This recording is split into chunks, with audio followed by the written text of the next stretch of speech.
mulai mengangkat topinya, dan ketika topi itu terangkat di gelap seperti itu, mukanya begitu saja kelihatan dan jelas. Mukanya itu sama persis sama bocah yang di jembatan, sama itu langsung teriak kencang banget, wah papa, ya Allah, motor dilemparin bro, dia nyerari, dan dilemparinya, tahu nggak, lemparinya ke arah aki-aki, dan sempat ada suara wah kayak gitu, apa kerubuhan motor atau dia lari kencang dan dia nggak mau pintu yang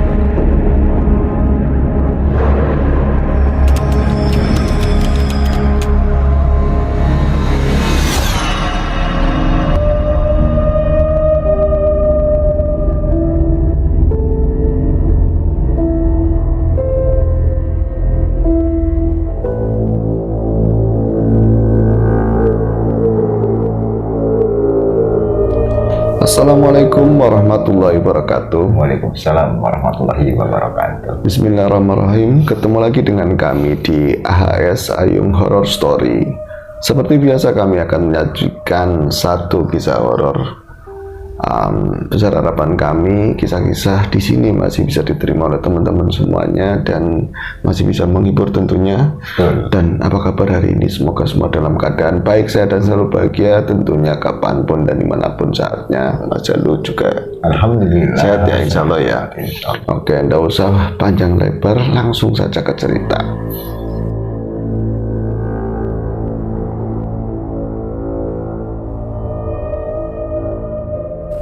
Satu kisah dari Mbak Yuni. Mbak Yuni di Tegal. Ini dekat-dekat dengan kampung kita sendiri, Bro Jalu. Masih Tegal berarti ya? Iya, masih di lingkungan kami. Ya, beda desa, cuman kejadiannya beda desa dan kejadiannya juga belum lama. Mungkin hitungannya ya 2 minggu lah, 2 minggu kemarin. Wah, masih fresh banget. Fresh banget, masih hangat. Masih keluar dari kulkas baru. Iya, jadi tadi siapa ya, Mbak Yuni menceritakan sebuah peristiwa horor yang dialami oleh sepupunya Mbak Yuni. Wongnya ayu bro. Iya, cerita kalau tokoh ceritanya ayu, menarik bro. Orangnya cantik ya, menurut saudaranya. Saya juga kan nggak pernah lihat. Menurut Mbak Yuni ya. Jadi ayu, pendidikannya dhuwur, pendidikannya tinggi karena bocah kuliahan bro. Wanita karir. Belum berkarir, mahasiswi. Mau mahasiswi bocah pinter, ngomongnya kayak cerdas, pinter. Dari kecil aja sudah begitu, dari kecil udah pinter. Iya, banyak ngomong, rewel. Iya, gitu. Kan ada yang rewel tapi nggak ngerti apa-apa, ada. Tapi ini yang termasuk rewel tapi ngerti banyak. Biasanya kena kalah sedikit. Iya, dan itu di kemarin ya, jadi dia itu ada semester berapa di sebuah PTN terkemuka di Jawa Tengah, perguruan tinggi ya, mungkin PTN perguruan tinggi negeri, bukan negara ya. Kalau di Jawa Tengah, kalau enggak di Jogja ya di Semarang, di Solo, ada isi, ada macam-macam. Jenengan dulu kuliah di sawah ya, kuliah di pasar, di kuliah mah di mana aja kan, dan pendidikan, status pendidikan bukan segalanya kan. Ya contohnya di sini Mbak Rosmini, ini panggilannya Mbak Ros, maunya nggak mau dipanggil Mini. Dulu lagi kelas 1 SD, kecil sampai SMA masih panggilnya Mini. Pas sudah kuliah Ros, dipanggil Mini ya nggak mau. Iya, udah gede semua, udah banyak penonjolan di berbagai sektor kan. Terus kenal lingkungan kuliah di sana manggilnya Ros, nggak mau dipanggil Mini lagi. Untuk lingkungan, terutama lingkungan keluarga besar orang tuanya, ini sosok Ros adalah kebanggaan. Yang lain kan, yang penting kamu sekolah bisa baca tulis, yang tua-tua terus berangkat ke Jakarta. Iya betul. Nyentong, warteg, ya kan. Betul. Muli paling seperti itu. Terus kemariannya di tahun 2025-2026 ya paling tinggi ya SMA.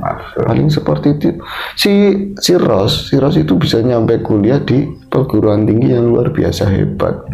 Ya kan orang tuanya, namanya perguruan tinggi, mau dapat dari jalur apa ya? mungkin Darul Akademis yang dia memang otaknya cemerlang, kan biasanya ada kemudahan masalah biaya dan lain-lain, tunjangan lah, tetap saja buat biaya hidup, buat biaya yang lain-lain, praktikum dan sebagainya. Wong tua niki dilawani bro, dilawanya. Orang Tegal kita pakainya Tegal. Iya. Artinya bahasa Indonesianya itu apa ya? Dibela-belain. Ya, orang tuanya itu hanya punya sawah sepetak, ya kan, masih nguli, ibunya harus kadang-kadang ikut kerja sama orang. Mungkin yang nggak separah itu, bro. Cuman ya maksudnya jalurnya masih di lingkungan sawah, kebun. Itu satu, iya, matun, ya kan, babat galeng, ngono loh. Ya semuanya nyampe kalau dijejerin, misalnya ada acara pernikahan saudara, Ros pulang kan, itu nggak ada yang percaya anaknya Tomina, nggak ada. Anaknya tukang kuli sawah sampai Nggak ada yang percaya. Kalau moblong ayu. Pertanyaannya bro, Iya, anak siapa? Rosmini ini Iya. anak pertama sama anak berapa bro? Enggak nanya, bro. Nanya. Tapi mungkin biasanya kalau yang anak perempuan yang paling dimanja biasanya anak pertama bro. Anak pertama Biasanya. ya. Ya mungkin, bro. Jadi kalau dijajarin itu ya kalau misalnya ada acara apalah, ya kayak pernikahan, acara-acara yang keluarga itu banyak kumpul, ya tidak pantas anaknya orang tuanya, karena memang beda bentuk, beda warna, bro. Jadi yo kekinian, modis, so ayu, bersih, pinter, ngono kan. Namun ya tadi, orang kan ada yang suka, ada yang tidak suka, itu lumrah. Ya pro kontra lah. Pro kontra, tapi kebanyakan di keluarga banyak yang nggak suka sama si Ros. Irin gitu. Ya ada dasarnya macam-macam, ada iri, tapi secara global. Tapi ini yang nyurvei siapa nggak tahu ya. Secara global mereka itu di keluarga nggak suka sama si Ros itu, karena bahasa sininya tuh apa ya, keminter, Karakternya mungkin itu. kemelitak, Kita. sosok pintar sendiri gimana sih?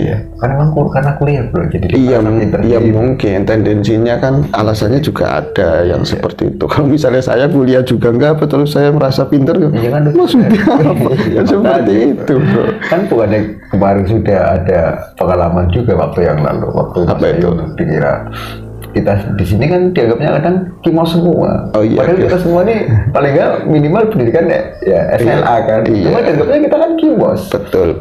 Begitu dia tahu kalau kita bukan kimos, Iya, dia kaget sendiri, Iya ya kan? Saya itu D2, D3, D4 saya sudah lalui sebenarnya. Doktoral di Oxford University, ya kan. Terus di Netherlands juga pernah. Saya kan saya nggak betah di sana, bro. Dingin, iya, pilek. Sampai sore Kena saya pilek. cuma masuk angin. Iya, bibit telepon sama saya.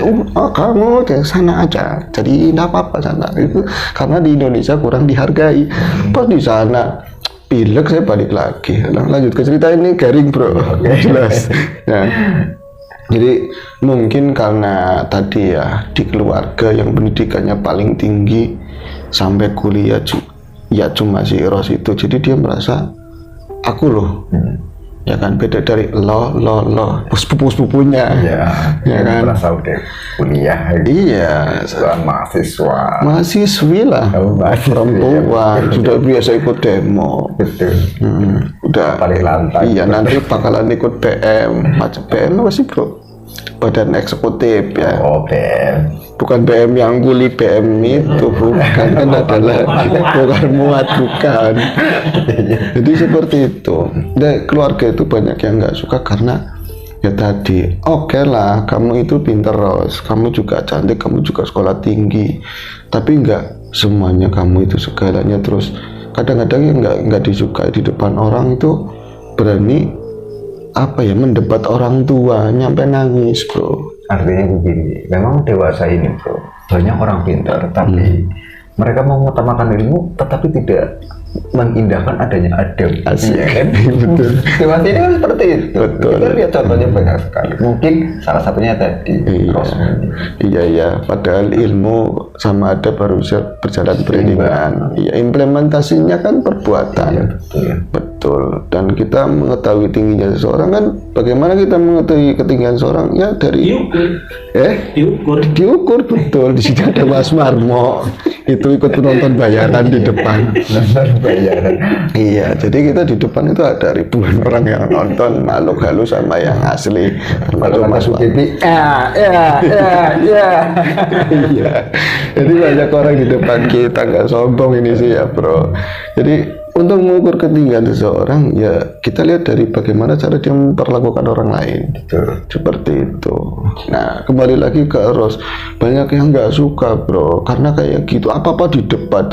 Untuk misalnya penataan ruang, yang nggak bagus saja mak, kayak gitu sanitasi begini. Kalau masalah tanduran, oh yang adatnya begitu, hari-hari dijalani. Kalau misalnya padi ya 3 bulan, kalau bawang ya 52 hari lumrah. Kata siapa?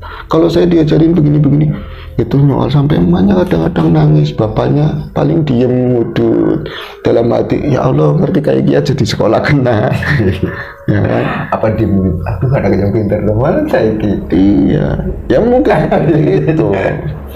Jadi banyak yang nggak suka dengan caranya yang seperti itu. Dan satu hari Ros itu entah lagi libur sekolah, kemarin itu berarti libur apa ya? Apa libur sendiri atau gimana, itu pulang kampung bro. Libur semesteran. Iya, lagi cuti mungkin ya mau ya. Cuti hamil, kuliah ya enggak lah. Itu lagi cuti mungkin, anggap saja seperti itu. Saya kan nggak hafal dunia perkuliahan. Kalau kuliah sering dulu, nah tapi saya nggak terdaftar di universitas manapun mungkin ya. Terus pas di kampung itu seperti kepulangan yang lalu bro, selalu mendebat orang tuanya, dan itu kadang-kadang kayak ada sengaja mendebat itu di depan kumpulan keluarga yang lain. Sampai itu diomong sama saudara yang memang agak berani ngomong, Ros, ditunjuk, Ros, kamu emang pinter Ros, kamu bisa mendebat, kamu itu bisa ngomong segala halnya, kayak yang di TV. Kamu itu gurunya siapa? Saya tahu, paling Rocky Gerung, paling gituin. Serius. Saya nggak nyebut nama tadi ya? Enggak, anggap saja nggak nyebut nama. Paling kayak gitu. Kamu itu bisa ngomong macam-macam sama orang tuamu, tapi kenyataannya kamu itu kuliah aja cuma pacaran paling. Orang tuamu itu dapat nyawa, kuli, banting tulang itu buat kamu. Jadi bela-belain. Kamu bisa, iya kamu bisa mendebat orang tua seakan-akan orang tua belum pernah melakukan apapun. Kamu itu belum jadi apa-apa baru kuliah. Orang tuamu walaupun pendidikannya rendah, tapi dia sudah melakukan semuanya. Gedein kamu sampai gede itu udah berhasil, ya kan? Gedein kakakmu sampai udah punya anak juga, udah bisa punya keluarga yang baik-baik saja, yang dalam pandangan umum itu memang orang baik, nggak kayak kamu kayak gitu. Kalau diomong kayak gitu nangis bro andalannya. Aku mending mati baik kayak gitu biasa. Bahasanya sekarang pameran. Kayak aku kan. Itu seperti itu, ngeyel kamu dibilangin. Saya anaknya nggak ada yang kuliah karena saya nggak mampu. Dia marah-marah. Karena anak saya nggak nyampe, otaknya nggak nyampe. Cuman saya tetap bangga sama anak saya. Karena apa? Masih ada kepatuhan, masih ada adab, nggak sama kayak seperti kamu. Nyatanya kan sekarang nggak semuanya bro. Iya, kebanyakan sopan santun sekarang udah gak diindahkan. Lagian maaf aja buat teman-teman penonton ya, kalau misalnya kita berbangga diri untuk sebagai uang eks kuliahan, ini banggain apa, karyamu apa, kan seperti itu. Betul, itu. Kalau dulu zaman tempo dulu orang eks kuliahan itu bisa buat jadi ya baklaring untuk sebuah pekerjaan. Kalau sekarang lu nggak punya karya, lu nggak punya skill, laut aja. Betul. Ya kan, kecuali masuk pegawai negeri. Betul, atau yang Kecuali masuk pegawai negeri. Kan seperti itu bro, ya kan. Dan lagian orang yang korupsi itu juga mantan orang kuliahan. betul semuanya. Ya kan, iya kan mau. Soalnya kalau nggak kuliah nggak mungkin masuk ke sana. Iya, ya wong kayak wong desa kayak paling sampean ya korupsinya kalau diperintah orang tua beli apa ya jujulannya. Itu iya. Yang korupsi gede-gede mantan bocah kuliah itu ngambil di one-one kayak gitu diomong gitu sama ya saudara lah. Sama saudaranya. Ketemu sama om, ya paling nangis. Akhirnya ceritanya hari itu karena habis diomongin kayak gitu bukan jadi rumaksa, introspeksi, bahasa Indonesia introspeksi ya, tapi tambah ngambek dan ngomong sama orang tuanya, aku bengi iki ora bakal balik, aku bengi iki malam ini saya nggak mau pulang. Sambil dreweran orang tua, ya Allah pandangan diwakon bocah wadon, orang kamu perempuan. Yuk kata bapaknya, kalau laki-laki mah terserah nggak bakalan hamil loh. Seperti itu. Iya ya bro, kamu perempuan. Iya nok, harus satu tulane balik. Orang mak aku hatinya sakit. Ngomongnya pedes men. Nyalik Sarkim ngomongnya keterlaluan kan yang ngomong Sarkim tutu emak, ya Allah nak langsung diwadahi tas kayak mau pindahan kemana gitu bro, tapi tetap mah bensinnya aduh bensin itu horor apa sih bro jadi kayak gini. Akhirnya dia itu sebelum maghrib, orang tuanya maghriban dulu, makan dulu, gak tadi udah minta sama buat jajan juga bro, tetap kekeh keluar dia keluar wes kan. Zaman sekarang semua orang ya punya HP, orang tuanya khawatir nih bocah nginep di mana, temennya SMA dulu apa ngomong sama bapaknya, ya kurang ngerti kata bapaknya, saya juga bukan temen sekolahnya dulu. Iya ya kata mamanya, main ke tempat siapa ya, ini dari jam 7 malam, 8, 9, 10 sampai jam 12 emaknya udah ngantuk sekali karena paginya habis nguli nungguin itu tidur bro, tertidur akhirnya karena memang ketiduran karena memang si Ros nggak pulang-pulang. Malam itu Ros di rumah temennya itu gelisah, meskipun ya teman baik lagi zaman SMA sih bro, kan seneng ketemu teman lama dan udah kontak-kontakan via WhatsApp atau IG-an kemudian ketemu seneng jalan-jalan bisa melupakan kegundahan hatinya dan sakit hati sama Lex Sarkim itu. Kemudian ya udah di rumah ngobrol-ngobrol, udah pakai unyu baju tidur niatnya mau tidur. Terus aku ngantuk banget terus kata temennya, aku mau bubuk dulu, orang perempuan kan unyu. Iya mau bubuk dulu, habis telepon-teleponan sama cowoknya atau apa. Ros itu nggak bisa tidur bro, bagaimanapun ya sekeras-keras hatinya bocah, dia juga ada rasa bersalah, ini nanti orang tua aku khawatir. Apalagi perempuan. Iya, dan saya ini salah, tapi bukan salah yang masalah kecerdasannya dia untuk ngomong macam-macam, bukan salah karena ya tadi ngomong sama orang tuanya nggak pulang. Iya nggak pulang, dia kepikiran, semakin dia berusaha buat merem, semakin wajahnya emaknya kayaknya di sini, emaknya di sini, bapaknya di sini, jadi kemanapun ada orang tuanya bro, ngalingin, nggak bisa merem, nggak bisa tidur, gerayasan bahasa sininya ya. Akhirnya dia itu bangunin temennya, namanya itu Dewi. Aku pulang aja gimana katanya mau nginap, kan besok kita mau jalan ke Guci yang udah hancur.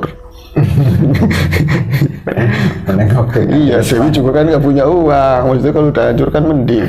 Kalau dulu masih resort yang kayak gitu kan ya tentu macam bayarnya banyak. Nah itu akhirnya enggak, Guci udah hancur. Enggak, maksud saya mau pikiran banget sama orang tua, saya enggak enak. Katanya kamu udah izin, enggak, aku bohong. Aduh gimana, nanti aku bangunin masku supaya ngantar kamu. Enggak, mas kamu itu nanti malah saya diampirin ke tengah sawah gitu kan. Mampir kemana-mana. Mas saya kan predator bro.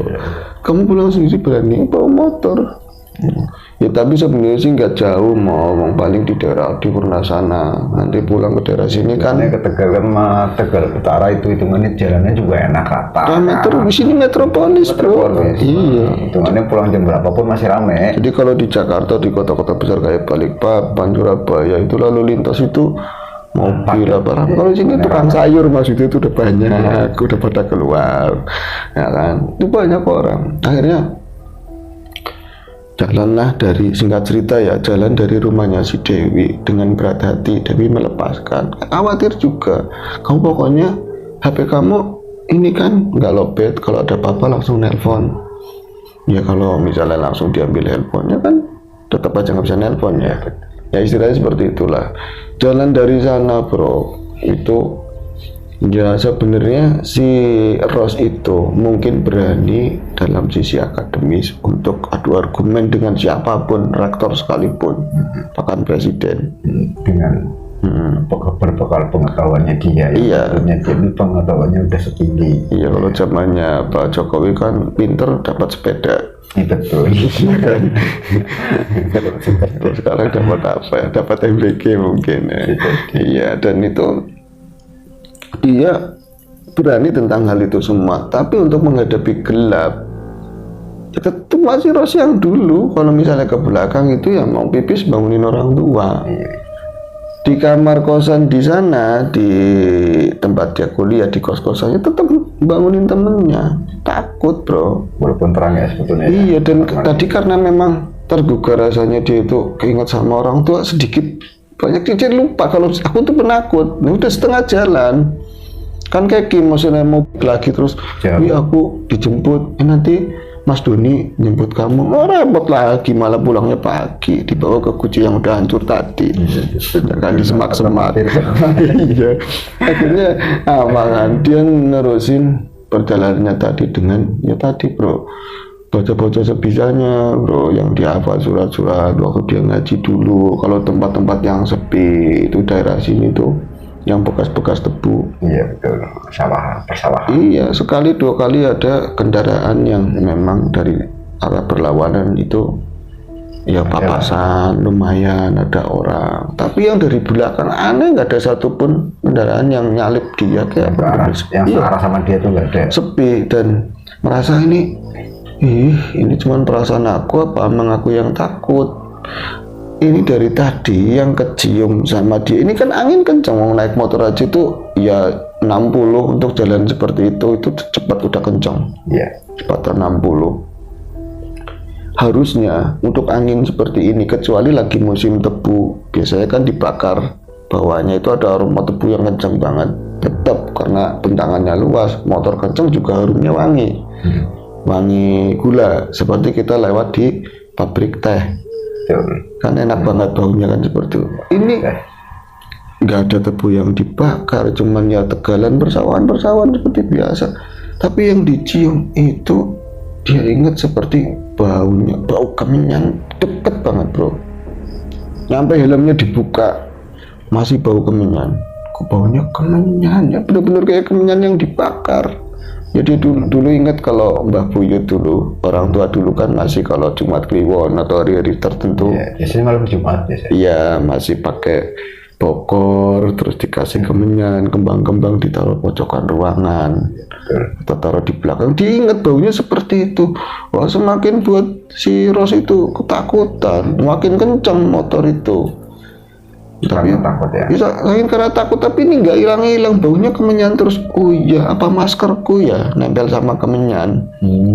Gimana masker nempel sama kemenyan? Ya kan, orang cantik masa parfumnya kemenyan sih. Tapi kan coba bukan dibuka, tetap masih bau. Terus sudah berinding-berinding semuanya. Buka malah tambah bau kan? Tambah bau. Iya, takut-takut ini ada setan yang ngikutin saya. Jadi beberapa kali dia tuh ngeliat spion yang dicerita-ceritakan tuh kan bonceng. Iya, betul. Sampai digerayangin begini kalau kosong. Iya, digerayangin ya kosong, ada nyecok. Di spion juga nggak ada siapa-siapa. Tapi kok ini baunya kemenyan sekali ya, ya Allah, ya Allah. Jadi kadang orang mendawamkan seperti wirid ataupun membaca ayat-ayat, tapi dirinya takut, bukan yakin, ya jatuhnya malah lebih kacau lagi. Ada yang seperti itu. Jadi itu makin dia belok ke arah Ngalor, itu dari wilayah di Gunung Ngalor, saya nggak mau nyebut ini misalnya daerah wilayahnya mana, itu full sawah semua. Semakin takut, semakin gak ada orang satupun. Dan dia pikir kenapa saya harus belok ke sini, kenapa harus lurus agak jauh, tapi kan kemungkinan banyak ketemu orang. Ini jadi double. Tapi untuk saat itu bukan takut sama begal atau setan bro yang ditakutin itu. Ya karena tadi bau menyan kan. Karena bau menyan dan gak hilang-hilang. Nyampe, ya Allah, ini kalau misalnya ada setan ngikutin aku nggak punya apa-apa. Padahal tahunya dia lupa ya, dia ngantongin kemenyan mungkin. Iya mungkin, tapi buat apa kemenyannya, ada yang ngerjain aku atau gimana. Tapi itu takutan bener-bener ya, sampai akhirnya dia tuh mendekati kampung halaman. Dan yang aneh, sepanjang perjalanan dari tadi wilayah persawahan sampai masuk ke kampung, sampai dekat kampungnya dia itu ngelewatin 2 desa, nggak ada satupun orang lewat. Atau orang kongko-kongko itu biasanya kan ada mau ya pemuda-pemuda atau bapak-bapak yang nongkrong-nongkrong Ya, depan rumah apa. begadang, itu nggak ada satupun, apalagi melewati daerah yang katanya banyak orang ngipri. Ya, ya. Katanya, tapi di situ kan rumahnya gede-gede, Iya, betul. tapi wagu. Rumah gede nggak ada latarnya, langsung jalan. Ya, Banyak yang seperti itu. Dan kalau dengar-dengar kata orang, kalau di hari-hari tertentu mereka yang kebenaran, walaupun nggak punya semuanya. six sense, tapi bisa melihat sosok monyet, sosok tertentu lah di depan rumah tersebut. Ini semakin menambah ketakutannya si Mbak Ros tadi. Tapi puncak-puncaknya ketika dia melewati, hampir melewati, sedikit lagi kelihatan jembatan. Jembatan itu tinggi. Berarti sebelum jembatan. Sebelum jembatan, puncaknya di situ. Jadi ada balai desa sebelumnya. Biasanya ada yang jaga atau acara tertentu. Kemarin-kemarin kan banyak acara, apalagi sekarang mendekati besok-besok hari ada Agustus, ada apa, harusnya kan banyak orang. Itu sepi, lampu jalan yang wattnya gede itu mati bro di situ. Kalau sekarang udah hidup lagi. Dan ketika mendekati jembatan, semakin tegang dia dan semakin kencang ini yang aroma apa kemenyan itu makin kencang, bulu kuduk udah merinding semuanya, bahkan sampai ke aduh, Kemana-mana tidak. orang sini itu nyampe ya harus ditit ya mau. Iya. Bulu kuduk apa sih artinya? Bulu kuduk dia bulu-bulu yang kecil-kecil. Iya, tini-tini hais. Nah, in our skin. Ya, nasi uduk, nasi yang kecil-kecil. Iya. Itu semakin dia ketakutan. Dan ini motor sekarang, biar kita dapat endorse Honda Beat. Ya, Cuman ya bisa lari kencang lah. iya, dan keluaran yang kekinian tahun sekarang. Terus bensin juga udah di fullin. Kok kayak gini, gebet-gebet nggak jelas. Jadi kayak bensin mau habis, seperti itu, kayak bensin mau habis. Itu udah wilayah balai desa, itu deket lagi mau jembatan. Mungkin teman-teman yang di wilayah saya mungkin tahu jembatan mana ya. Situ nggak tahu ya, keterlaluan. Iya, Kan tadi udah ngomong. Aduh, dibocorin ya. Kemudian apa? Sebelum sampai ke jembatan, gebet-gebet makin parah. Kayak api itu nggak ada wis. Api di busi itu nggak ada. Ini motor seolah kayak nggak ada larinya gitu ya. Jadi Iya. semakin dekat malah nggak tambah lari. Iya, cuman Iya, jalannya jalan duduk nembak kayak mau bensin mau habis. Kalau FI kan nggak begitu, mati-mati aja. Betul. Ini kayak motor-motor karbu, kayak motor karbu. Mati sebelum jembatan bro. Tek. Itu mati, waduh, mana gelap, mau nangis ditahan dia. Iya, kalau nggak salah kan itu banyak pohon bambu ya. Pohon bambu. Dan saat di jam-jam 12:30, terus musimnya sudah masuk ke musim kemarau. Iya, yang Biasanya angin kencang. Tuh, angin kencang, dingin banget. Dingin, angin kumbang namanya kalau di sini. Itu membuat seperti ada irama-irama di pohon bambu itu, seperti alunan yang serem. Ya, di pohon bambu. Di sini ada pohon bambu gede kalau nggak salah ya. Retak-retak, kayak gitu kan, apa goyang semua tuh. Ya Allah, dia cuman kayak gitu kan udah nangis bro, udah nangis dia. Nah, nggak ngerti motor sama sekali.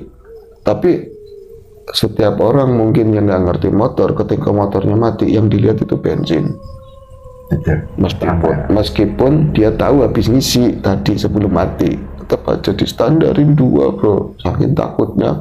Itu tuh, bapak maafin Ros, nggak ngomong maafin Mini bro. Iya, maafin Ros dalam bahasa Tegal, ini kan translate-nya. Iya, betul. Maafin Ros, Ros mau pulang mah, tapi Ros ketakutan di sini. Bukan Ros ini loh, beda. Iya, Ros cantik. Ros ini juga cantik, tapi ini masih muda, kuliahan. Nah, itu dibuka joknya, diperiksa bensinnya, dicorongi bro pakai handphone, geter kan begini. Itu dia itu ya, menurut ceritanya dia itu perasaan dari bumbu-bumbu yang berdiri itu kayak ada iramanya, tek tek tek tek tek tek tek. Bambunya seolah-olah di bambu itu ada irama. Kalau di sini tuh memang kayak setan jelangkung yang mau setan tetekan. Iya. Itu kan kayak dengkul sama dengkul ngadu. Iya, diadu. Tek tek. Itu kalau dulu itu pada kan? Dulu kecil ya. Itu kecil itu sering dengar seperti itu. Kedengaran lagi selama untuk si Ros kan bocah kekinian. Iya, anak kemarin itu. Nggak pernah dengar mungkin dari cerita orang tuanya pernah itu kedengaran yang seperti itu. Aroma tadi kemenyan semakin santer, dingin di atas bambu yang bos. Itu ada suara tek tek tek tek. Perasaan ada yang manggil Ros, ada min kecil tapi nggak di mana nggak tahu. Iya. Itu ketika dia buka bensin itu ya kayak nggak berubah.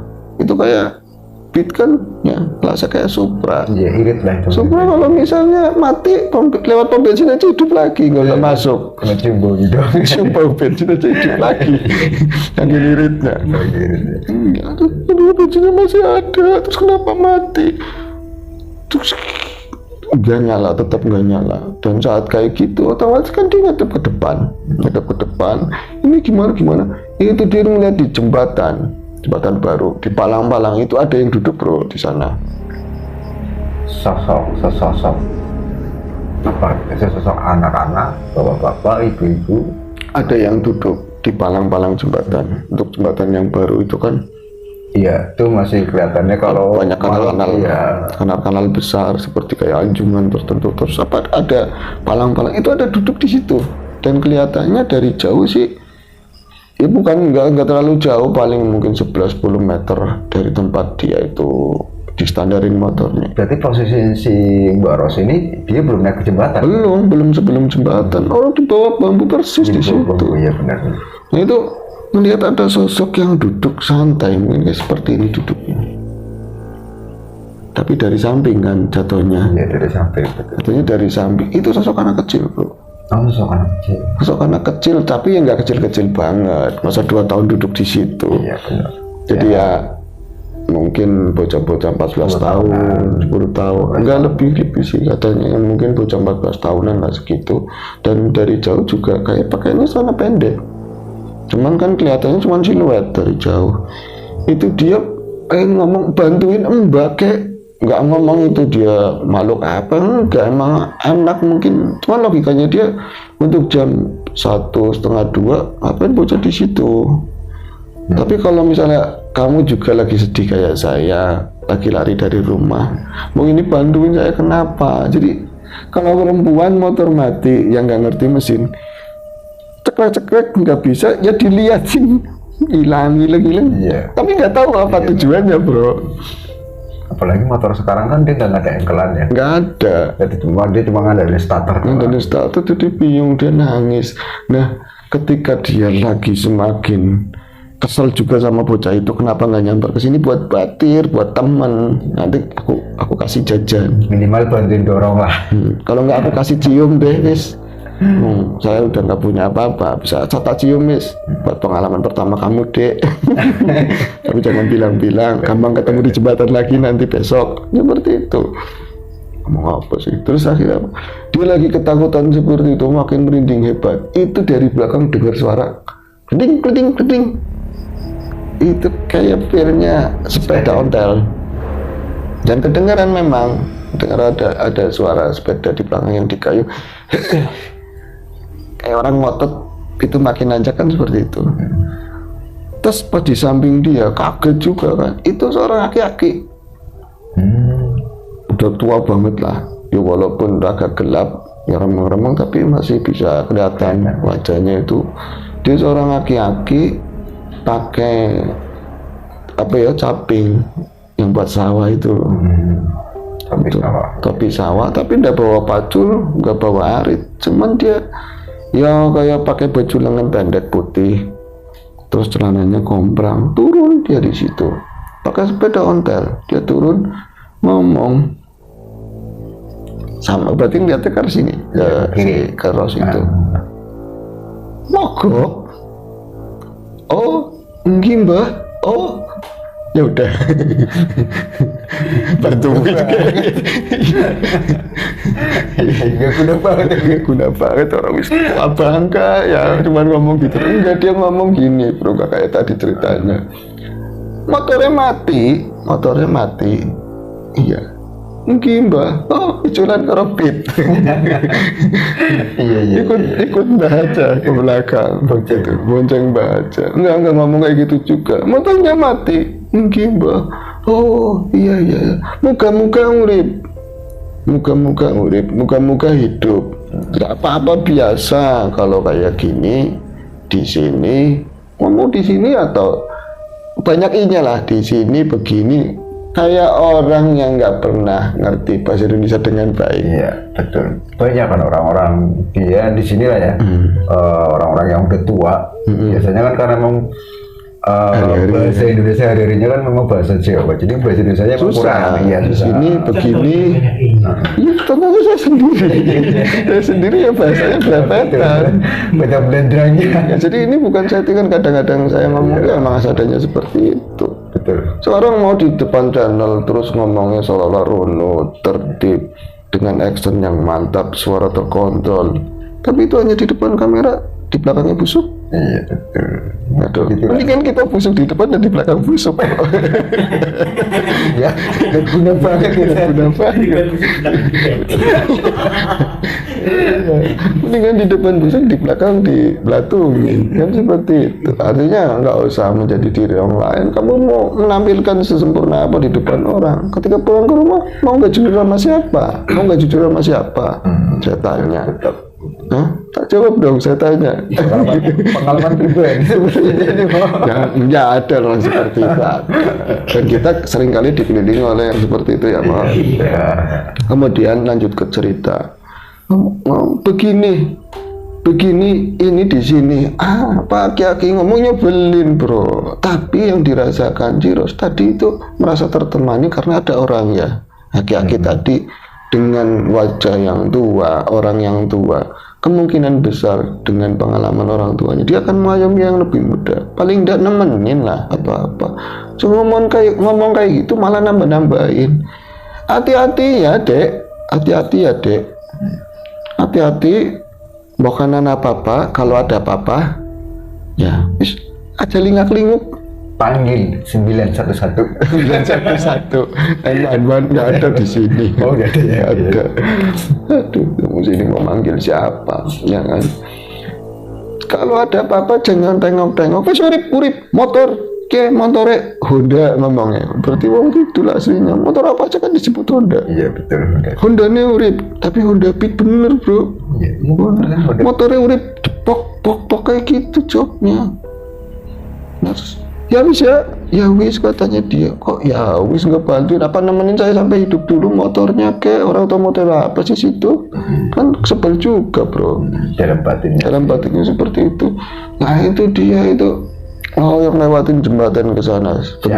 Iya, sebentar lalu dia hilang, udah bunyi mainin lintang linding nyebelin, tapi dari bawah naik ke atas itu jatuhnya serem bro situasinya. Dan bunyi kletek masih ada. Di kali tersebut jangankan motornya nggak mau untuk cross, yang dengar cerita dari Mbah Buyut, kalau dulu banyak orang tukang becak terus nurunin penumpang, tahu-tahu jebur ke situ. Iya, betul. Banyak, ini aja udah serem jam 1. Pengalaman pribadi saya dulu pernah ada di Jakarta. Oke. Kemudian saya bilang kan, saya tinggalnya di sini Pak. Waktu itu saya masih bujangan. Saya mau naik becak, ya kan, naik becak. Iya dulu. Oh, berarti nanti lewatnya ke sini ya Mas? Iya, saya bilang, jembatan tadi. Cuma Kali Kemiri. Jembatannya kan waktu itu belum dibangun, masih yang lama kan, jembatan yang lama kan. Iya. Nah, si tukang becak, dia seperti ketakutan bro. Saya mau ajak sih. Mendengar kata Kali Kemiri doang. Beneran. Iya, cuma mendengar itu doang. Saya tanya, emang kenapa Pak? Apa ya? Bingung di tengah-tengah. Jadi mau jawabnya dia bingung. Terus dia bilang begini, Saya pernah pengalaman mas. Saya nganter ke situ, saya ngelewati, pulangnya saya nggak bisa pulang mas. Loh, Jembatannya nggak ada. jembatannya nggak ada, bro. Terus saya balik lagi katanya, saya balik lagi ke yang penumpang ada. saya. Oh, Jadi dia nyebrang jembatan dari terminal, dia nyebrang jembatan itu, ya kan? Nyebrang jembatan itu, dia nganterin kan ke arah selatan ke pinggir kali, kemudian dia nganterin itu, pulangnya nggak ada jembatan. Dia bingung mau pulang lewat mana. tapi Dulu kan masih gelap semua, di ini ya kayak di pandangan kayak dihilangin iya. sana hilang. Dia balik lagi ke penumpang tadi. Akhirnya dia pulangnya diantar sama penumpang, jembatannya ada. Jembatannya udah turun lagi. Jembatannya ada lagi bro. Oh, berarti waktu itu ada tabir yang menutupi jembatan Sepertinya tersebut. begitu, iya. Makanya waktu itu saya mau pulang, saya begini, udah Pak anterin saya dari sebelum jembatan deh. Saya sebelum Iya. jembatan saya turun. Kalau Saya enggak, mau tadi. daripada sampai nanti bingung, saya hilangin jembatannya dari sini sekarang. Kayak gitu ya. Iya, harus ada sih situ. Jadi karena jangan kembali dulu, saya tambahin. Saya juga pernah punya pengalaman naik becak juga.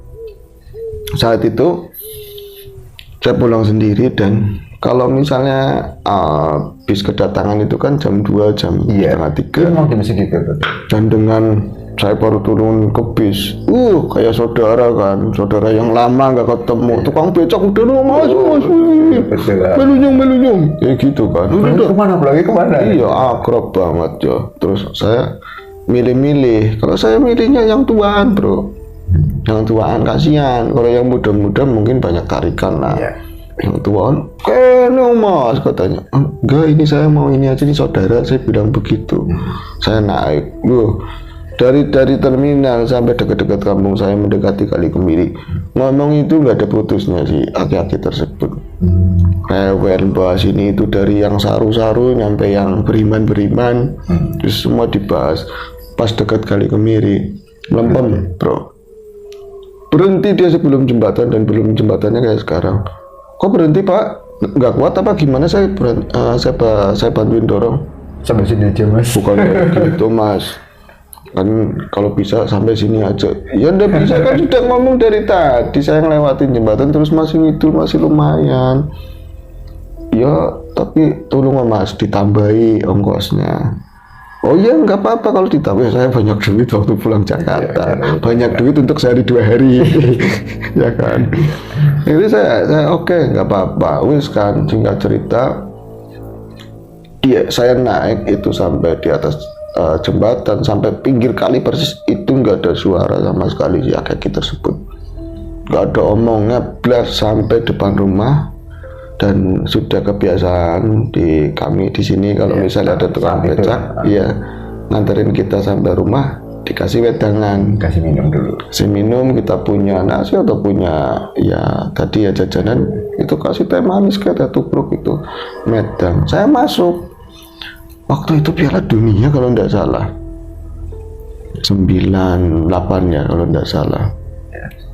Atau mungkin tahun 2000. Tahun 2000, 2000 sekian nah. Iya, 2002. Saya itu karena masih ada pertandingan bola, saya langsung nonton bola. Saya pikir dia udah pulang. Atau nonton ikut bola. Iya, kalau enggak. Saya ngomong, Pak, mau nonton bola, Pak. Gini Bebas, sini aja. Wis kan. Bola itu tinggal sedikit terus pulang habis. Saya jatuh ngantuk, sebenarnya udah mau ngantuk, tapi saya masih kangen sama nenek saya, masih ngobrol. Terus lama-lama kok ada suara kayak gitu, ada orang ya dehem gitu bro. Saya bilang, mak, jangan panggil mak, itu kan becak masih di luar. Bu, kasih mau katanya, udah ada sejam lebih kali bro itu. Akhirnya saya tengokin di kording, saya buka begini, tukang becak lagi ngeliat ke saya, dek, nyengir. Asam, saya bilang, pak, kirain bapak udah pulang. Oh, dek, emang kenapa? Gini ya dek, saya mau minta tolong apa? Saya itu sebenarnya mau pulang dari tadi, cuman saya pikir-pikir, saya nggak berani deh lewat jembatan. Saya pikir kali saya nggak berani. Waduh, terus ya kalau bisa sampean nganterin saya sampai jembatan. aneh banget bro ya. Iya. Kayak gimana jatuhnya ngerepotin saya. Gitu. Betul. Makanya kan saya waktu itu turunnya sebelum jembatan, bro. Saya jalan kaki dari jembatan sampai rumah. Pantesan dia pas kesininya itu nggak ngomong apa-apa. Akhirnya aku kan, ya udah, mak melas mas, kata mbak saya, melas wis daterna. Saya anterin ke sana. Saya naik becak lagi sama dia bro. Konyol lagi saya naik becak. Saya anterin. Itu ngobrol. Di sini dulu ada begini-begini. Saya juga pernah nurunin penumpang, terus malah jebur ke air. Dari tadi sampean itu sana pas lagi berhenti sebelum jembatan, situ aja saya jalan. Saya nggak enak. Pertamanya kayak ngomongnya kayak gitu. Akhirnya pas udah ngelewatin jembatan, ya mas makasih ya mas. Ini duit tambahannya masih diambil. Tolonglah mas, ini buat apa ya, ngurangin rasa takut saya. Sialan dia kalah-kalin doang si Aki, saya bilang. Dia jalan lawyer, saya jadi jalan kaki bro. Sialan dia dikerjain sama sedang becak. Lanjut ke cerita bro, sampai mana tadi ya. Jadi Aki gitu lewatin jembatan, dan masih sempat melihat Mbak Ros itu ketika Aki itu pasti di samping si anak yang duduk itu. Mereka seperti apa ya, aki-aki itu sendiri, anak-anak itu juga dalam lembungannya sendiri. Jadi lulu gue. Aturan kan, wong saya jadi siapa, anak-anak itu juga harus disapa. Ngapain dari gini di jembatan ntar jatuh? Apa karena aku cantik? Dia lebih peduli padaku. Ini aneh buat Ros, dan itu semakin takut. Tapi kata si Aki, nanti hidup. Siapa tahu hidup, bismillahirrahmanirrahim, hidup motor bro. Si tadi motor itu hidup, terus buru-buru dia naikkan. Ya karena tadi sudah lemes, ketakutan, jadi kayak dingin gimana sih? Dingin. Akhirnya gas itu nggak bisa langsung ditarik kencang, pelan, dan juga naikkan ya. Itu ditarik pelan-pelan sampai di atas jembatan, dan itu dia penasaran juga sama si bocah kecil. Padahal udah diomong sama Aki-Aki, jangan tengok-tengok. Wong namanya penasaran, nengoklah ke arah bocah tersebut dan berhenti sempat-sempatnya bro. Jadi ada rasa melas, takut-takut dia punya masalah atau apa nanti nyemplung ke kali. Ada melas, ada penasaran. Ada juga penasaran juga. Dia ngomong, Dek, lagi apa dek? Jadi dia pas didatengin sama si cewek tersebut, tadinya kan ke depan begini, dia tuh miring, berbalik, mukanya miring, terus ngeliatnya ke air. Terus ngomong, Dek, lagi ngapain di situ? Nanti jatuh loh kamu loh. Ayo pulang ikut mbak. Ngomong seperti itu. Dek, kamu kalau ada masalah ngomong. Baca ini mau pulang kok, tadi nggak minta izin sama orang tua. Apa nggak ngomong mau nginep mau apa, ini saya mau pulang, ayo pulang. Tuh dek, kamu kok diajak ngomong kayak gitu sih, sombong amat. Itu baru nengok bro. Kita itu nengok ke arah Ros, dan itu untung Ros masih bisa sekuat tenaga untuk mengendalikan diri, dan motor yang masih hidup posisi mesinnya. Kalau enggak dia itu jumping kemana-mana, jatuhnya ke air bisa. Jadi apa yang Ros lihat begitu mengagetkan ketika anak itu nengok, mukanya itu enggak jelas bro. Jadi dia bukan rusak, bukan hancur, tapi enggak proporsional. Jadi matanya di mana, hidungnya di mana, jadi menyeng-menyeng kayak orang pakai topeng, tapi topeng yang rusak udah dikerus begini loh. Mukanya itu enggak jelas, enggak beraturan lah kesana kemari, tapi masih ada mata, ada hidung, ini enggak proporsional. Dan aturan itu gelap, jelas banget mukanya bro. Itu pucat, tapi tua, bukan anak-anak. Oh, ternyata tua. Bapak itu tuh langsung motor di jalan gas kencang-kencangnya, tapi kan turun, ngepot. Nah ketika hampir dekat sama rumahnya, terus dia itu motor ngadat lagi bro, mogok lagi di depan rumah. Iya hidup tapi enggak mau ada gas. Nah itu kalau ke rumahnya ini kan bukan di jalan gede ya, samping jalan gede, jadi ada gang masuk, dan nanti bambu-bambu, ada pagar juga, kebun lagi, cuman nggak panjang. Di situ ya ada gelap. Di situ, ya Allah motor kok kayak gini, dan dari situ dia udah teriak-teriak, mapa. Nah ketika dia itu karena motor nggak mau ditarik, masih hidup, dituntun sama dia. Tapi jalan cepat gimana sih? Di daerah seberang itu ketemu aki-aki yang tadi yang sebelumnya itu. Iya, kakek yang nolongin. Iya, dari tatapan di pandangan ke depan itu dari bentuk tubuhnya, topinya itu aki-aki yang sama. Yang tadi bawa sepeda. Iya, akhirnya kan karena memang jalanannya sempit, ya dia ngalah berhenti kan, takutnya si aki-aki jatuh, dan aki-aki itu turun juga dari sepeda, dituntun. Terus, Mbah, kok jenengan kesini ketemu lagi kita ya Mbah mau kemana sih, Mbah mana? Itu di sampingnya. Lah lagi itu sebelum nyampe ke Simbaros itu harusnya kan makin tenang karena ada aki-aki. Ini tambah merinding hebat banget itu. Rasanya itu bau-bauan tadi yang mulai berangsur hilang, kemudian itu timbul lebih kencang dan lebih merinding semuanya. Padahal dekat rumah ya, dapur itu udah pintunya udah kelihatan lah. Iya. Tapi karena berpapasan sama kaki tadi yang bawa sepeda. Jadi itu langsung bau kemenyan lagi dan ketakutan lagi, dia merinding hebat. Terus si Mbah itu berhenti di sampingnya, enggak ngomong enggak apa, capingnya nunduk. Si topinya itu nunduk. Mbah kok lewat sini, Mbah mau kemana? Ini ketemu lagi sama saya. Itu enggak ngomong enggak apa. Dalam keadaan takut tapi masih nanyain. Pinter kan, ngomongnya juga pinter, ngomong terus. Bahaya itu kalau jadi pejabat. Ngomong terus tapi nggak ada tindakan. Iya kan. Jadi emosi, bro. Sabar. Nah, pas didomong kayak gitu, Mbah kok diem aja.